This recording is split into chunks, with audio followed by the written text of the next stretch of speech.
Preface. I like reading science fiction, but I hate being confused by the lingo, so I've included a glossary on the last few pages.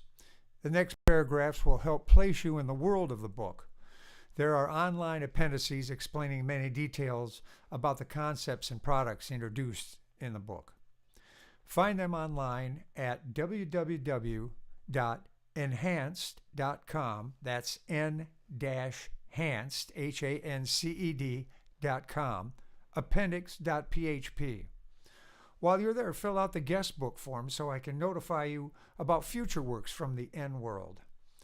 First of all, virtual reality and enhanced are not the same thing.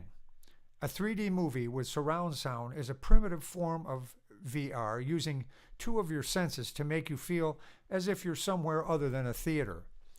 With full VR, all your senses can be engaged. VR can be as simple as augmented reality, where you see objects not physically in your environment, like a digital clock in your field of vision, or it can be so complex you're convinced you're actually somewhere else, in a place where you can reach out and touch objects and people not physically there. The advancements of nanotechnology will allow people to have computers inside them, providing the VR experience unobtrusively. No glasses, contact lenses, gloves, or apparent sound system of any kind. Since these devices are computers, they're completely programmable, allowing them to run any application the user chooses, from devices to control digestion, to eliminating cancer, repairing damaged DNA, and otherwise amplifying the human experience. Enhanced is an application that runs on the nanocomputers in the brain. Its main feature is effortless, instant knowledge, but it also ramps up VR to the nth degree and provides emotion control. This story is fairly faithful to the timetable of technological advances Ray Kurzweil predicts in his books, The Age of Spiritual Machines and The Singularity is Near.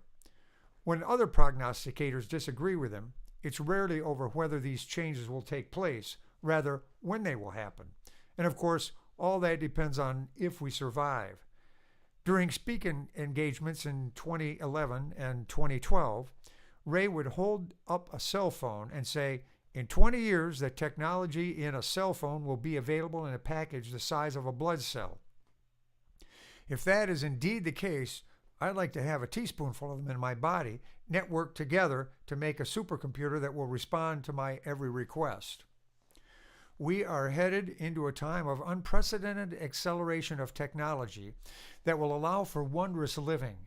But those same tools allow for horribly disastrous outcomes, many of which someone with a set of instructions found on the internet and $1,000 worth of lab equipment can accomplish. For the dark side of the story, see Bill Joy's article, Why the Future Doesn't Need Us, in the April 2000 issue of Wired magazine. I tend to side with Kurzweil's optimism, but I don't doubt there will be some frightening moments along the way, and many bodies piled up in the process. Here's hoping I'm wrong about that. Because of the dangers, some would say, let's put the brakes on here. But this tech wagon doesn't have any brakes, and you can't slow it down enough to install any. So all we can do is focus on steering. As Ray himself said on the June 17, 2011 interview with Bill Maher, people talk philosophically, "Oh, I don't want to live past 100. I'd like to hear them say that when they're 99. And when they get cancer and there's a new treatment, there's no philosophical debate, well, do I really want to extend my life?" End quote. This is why the technology is racing forward. We want the fruit from the tech tree, the real tree of knowledge, and we're willing to pay the price, whether it's physical or spiritual. Ray says that by 2045, we will reach a technological singularity, a time when advancements are moving so quickly that a person who is not enhanced by merging with machines, and these machines can be as soft and pliable as flesh and blood, they will not be able to keep up with the pace of change. Thus the name of this book, N-hanced.